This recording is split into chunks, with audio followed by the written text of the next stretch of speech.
Market volatility, the word of the day. Will it stop? No. Will the market go back up? Soon.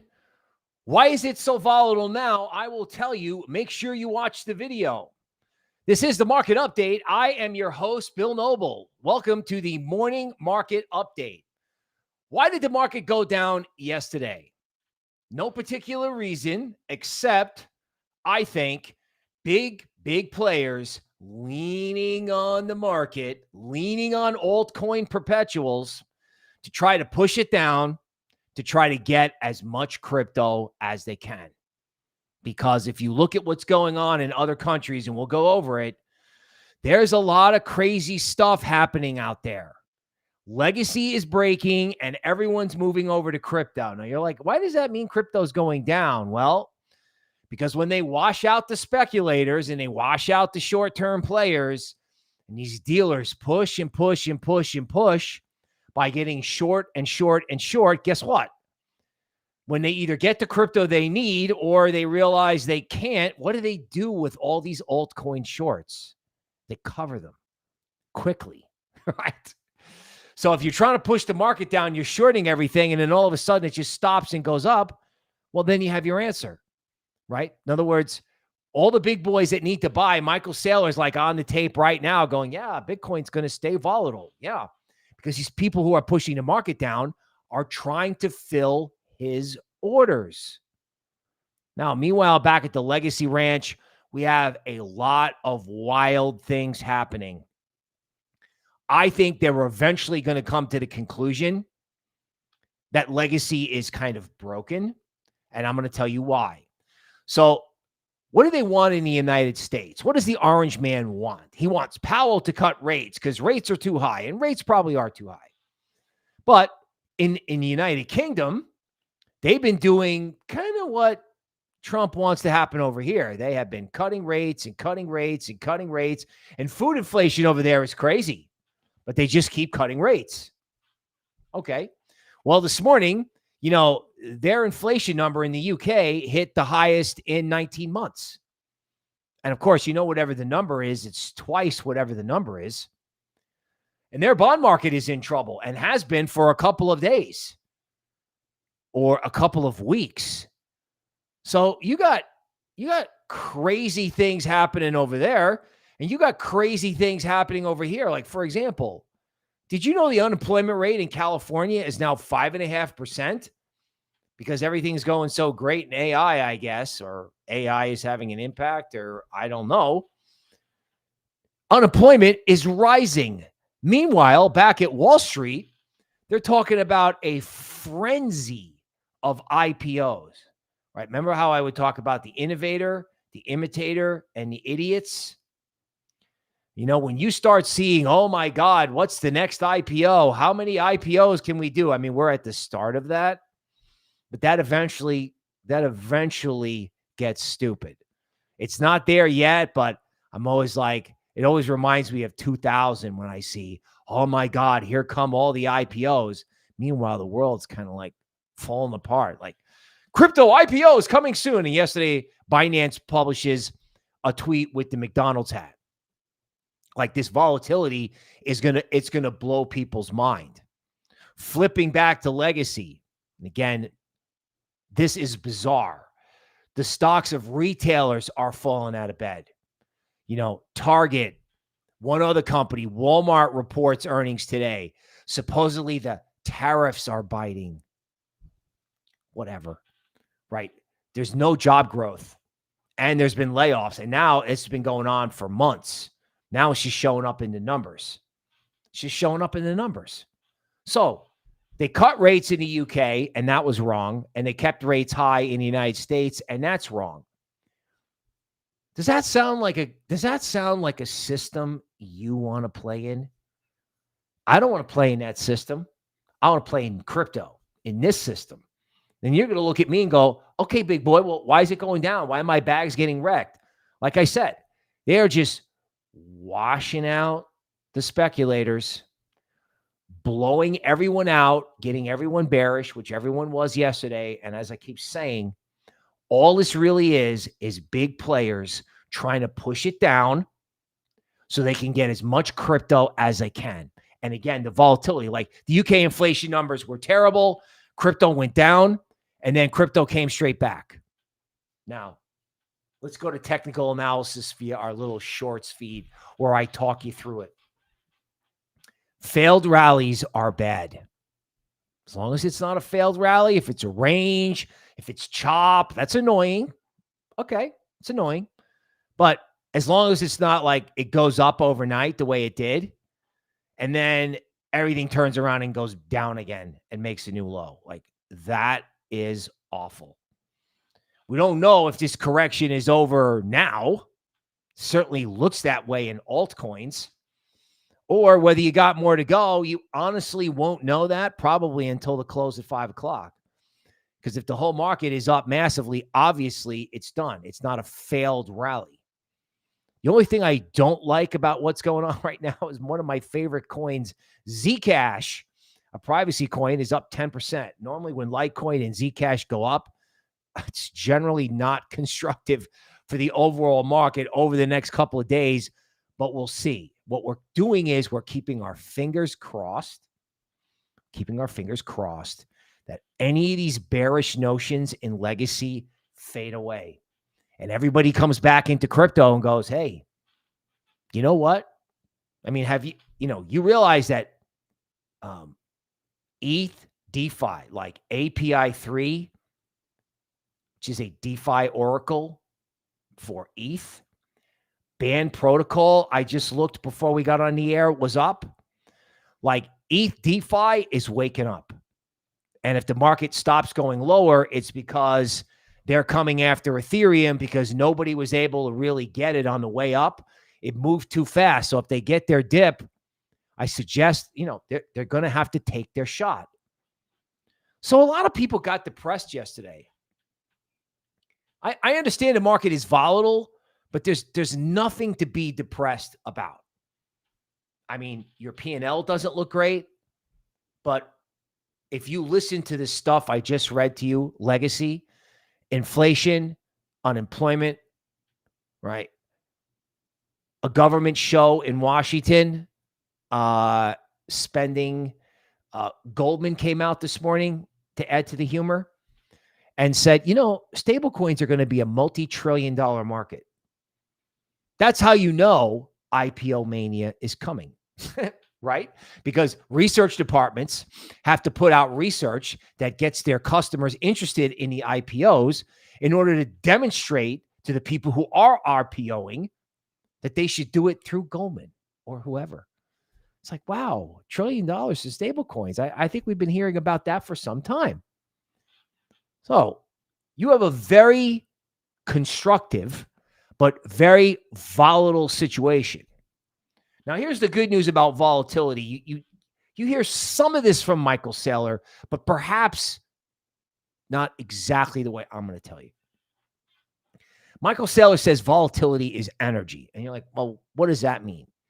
That means in order to have a really big market move, sometimes you can go straight down and get everybody out. That's what it looked like yesterday. Or in other cases, you can just like wind it up, and have this like back and forth thing, right? Like, the IPOs are great. The inflation number's terrible. The unemployment number's terrible. The retail numbers are terrible. The Fed's got to cut rates. I don't know if they're going to. All of that noise just creates an up and down and an uncertainty that fuels the next big move. You got people pushing the market down and short when they don't want to be. They did quite the number on this thing yesterday, right? I got off the tape. I'm like, well, they're going to push it down until they can't push it down anymore. Talked about it for an hour and a half, and then boom, 10 minutes later, they couldn't push it down anymore, and it went back up. So there's zero reason to be depressed, even if there is a failed rally. Now, in our Patreon group, I published the level and the date where we think this is going to bottom out. And then we published a buy sell list. So it's like coming up next in the YouTube member podcast, which is literally right after this stream. I got my book report ready, and I'm going to be hanging out with the Solana Psychic, where we talk about what coins we want to buy, big and small cap. For the big caps, we're going to be like, hey, when do we want to buy them? That's my book report. And then, she'll weigh in, and I think you'll like it. She's like, well, hopefully the market's down. And actually it wasn't down enough for her. She wanted it to be lower to shop more. So if you're depressed, don't be, right? The biggest bullish crypto person ever is like, oh yeah, well, this decline doesn't bother me. And I know it bothers you and it bothers me because we look at the tape all day, but just remember who's doing it, right? Everyone says, don't sell BlackRock your crypto. I was worried that I had company on this idea, and I still do. Just beware the failed rally, but smile if it prints 110. Smile if it goes down. Smile if ETH takes out 4,000. I don't even know if they can do that. I mean, we'll see by 5 o'clock today, right? If it's okay, if the market's up at 5 o'clock today, it's fine, right? The only question is there going to be a stonk problem or anything that makes the rally fail? And if it doesn't, well, guess what, people? Guess what? That was your correction. That was it. And, you're only going to get so many of these. Like in the YouTube member area, we're going to go over there's going to be a correction. We just had one. When is the next one? And then when does the whole thing go bananas? Charlie the Positive Cat from the Antivirus Universe says, don't let them shake you out. Leroy Essel says, Chainlink, dude, all day. The whole Chainlink ETH thing. I mean, let's just say that, the GAN work that I published for Patreon, dude, the two top ideas, if you wanted to take risk, was ETH and Chainlink, giving that one away. Like those were the two top. The Fuzz Crypto is here. Welcome, sir. Right? What's going on? Don't sell XRP to BlackRock. By the way, this thing yesterday, I think people are starting to get it, but like Ripple lends money to Gemini to get a headline about their IPO. Huh. Like, what happens if there's a Ripple IPO? I know I said this yesterday, but I don't think people understand what that means, what that could do to crypto. In other words, there's more enthusiasm in equities for crypto than there is in crypto. Binance put out the McDonald's hat yesterday, and they're doing crypto IPOs. I mean, I'm living in some kind of surreal dream. Like Solana can't move away from 180, but we're going to IPO Gemini. Have I lost my mind? I'm sure you feel like you've lost yours too. Now, eventually what happens with something like this, and again, we're going to be discussing that in about 15 minutes. What happens is they bore you out. They drop the market. They try to stop you out. And then we may be entering a time where they try to chop you out, and don't get chopped out. Like, yesterday, everyone's like, oh my God, we're going to McDonald's. And then this morning, everyone wakes up and goes, oh my God, we're going to the moon. It's a long-term bottom. Then the inflation numbers comes out and they go, oh my God, macro. What you're going to have to do is ignore the noise, right? I mean, Michael Saylor said it perfectly. Like it's volatile. It's going to stay volatile. It's a global asset. Can you panic sell it on a Saturday night and enthusiastically buy Sunday morning? That's a feature, not a bug. Okay. In other words, the fact that it's volatile, any coin is volatile. The whole ecosystem is volatile means that when it goes to the upside, it's just going to go. That's a very important thing to understand, right? So, I mean, if you didn't buy or you got chips and you want to get involved on any dip or you want to just jump in right now, this is not an investment advice show, but I did say yesterday, do you have enough crypto?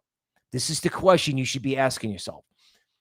We can go back and forth between the California unemployment rate and the inflation statistics in the UK, or we can just ask ourselves, do you have enough crypto? The privacy theme has been untraded. It's been traded. Everyone's attacking Monero. Right? The Bitcoin trade, everyone is obsessed with, oh my God, are the speculators in? Are they stopping people out? What's James Nguyen doing? Isn't it funny how no one talks about the dollar anymore? No one talks about fiat. No one talks about any of this stuff anymore. It used to be like fiat, the dollar, Bitcoin is digital gold. Now what exactly are we talking about on Twitter? Right? Protagonist A0, the fastest, cheapest layer one. I have seen that before. IOTA, right, which is an ISO 20022 coin. Algo XDC, also on the list, also on that list. One of our viewers is checking out those coins. Again, dude, banks are going to have to get involved. ETH, followed by API3, followed by all this obscure DeFi stuff. Everyone's like, what's ETH DeFi? Dude, you're going to find out.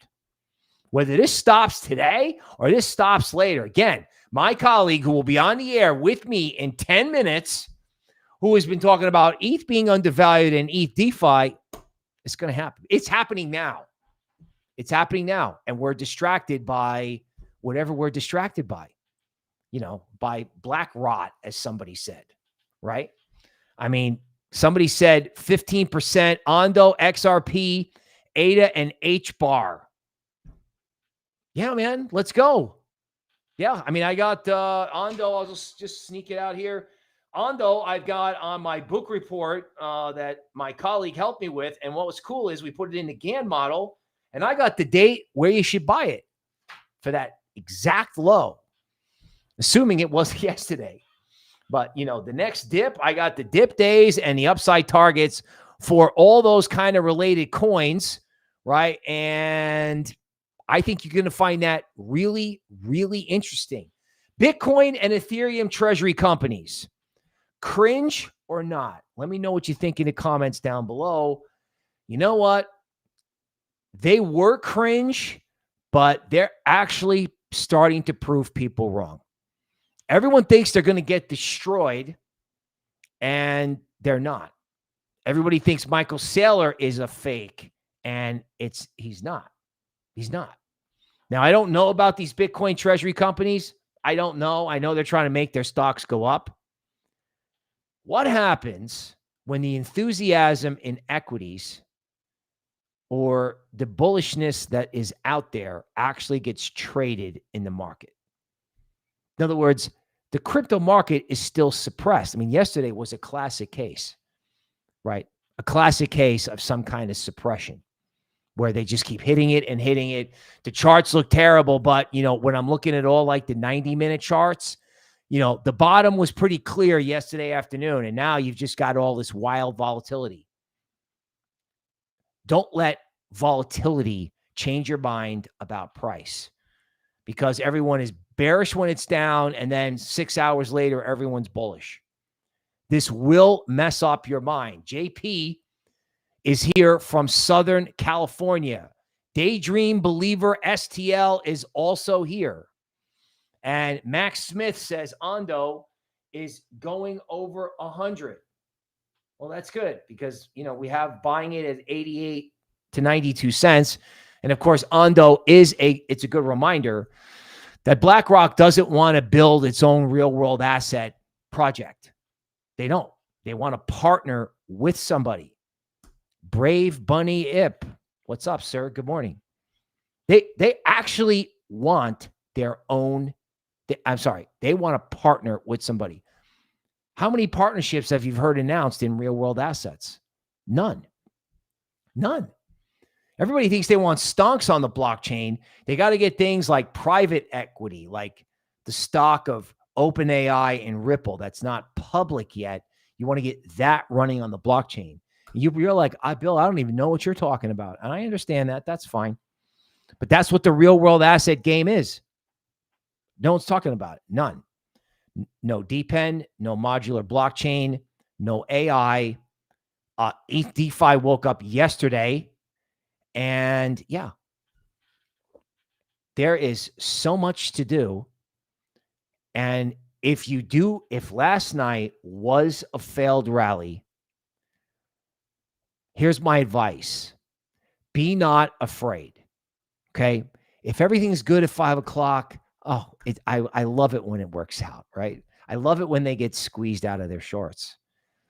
But if there is a failed rally for whatever reason, and it looks terrible, or Solana goes to 175, you know what? Don't worry about it. Seriously, don't. I had some guy comment yesterday that I sounded bearish. Dude, bearish. In some ways, I can't get it low enough. Like, oh, wow, you think I'm going to get ETH below 4,000?